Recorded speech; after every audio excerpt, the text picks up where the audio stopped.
Nā, kei te hia e tahi iwi o te tai tokerau ki te whakaarake anō I te ingoa take ake o 90 Mile Beach, arā I te Oneroa a Tōhe. Engari kāre e tahi o te hapori I te paku whakae ki tērā whakaaro. Kei he te kāna ngā whakamārama. Nā te roa o te takutai moana I hua mai ai tōna ingoa Pākehā, engari he ingoa Māori tōna. Karanga tupuna tēnei, ko tomato nei tupuna a Tōhe, he uri no kura haupo waka. Kai roto I ngā kreme a te rōpu o te hiku te hia ki te whakaara ake I tōna ingoa tūturu, hei kupu kōrero mā te katoa.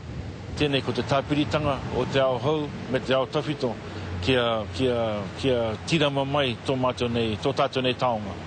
Engari kāore ngā kai noho o te rohe I te whakae. It's silly. 90 Mile Beach has become a brand name. And it would be like Coca-Cola changing their name. Be foolish. All it will do is put young Maori people out of work. That means we go through our advertising, our flyers, our signboard, our computer, everything would have to be changed.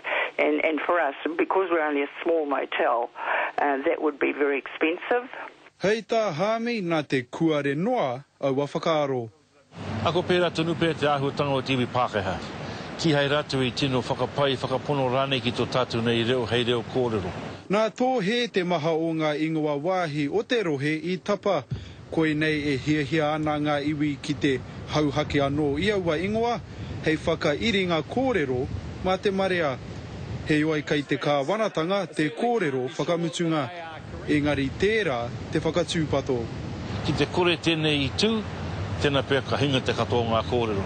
I te mea ki hei te iwi Pākehā whakae mai kia hau mai te ingoa tō mātou nei tupuna, o he kōrero pakanga tērā, e hara tēnei te kōrero rangi Māoria.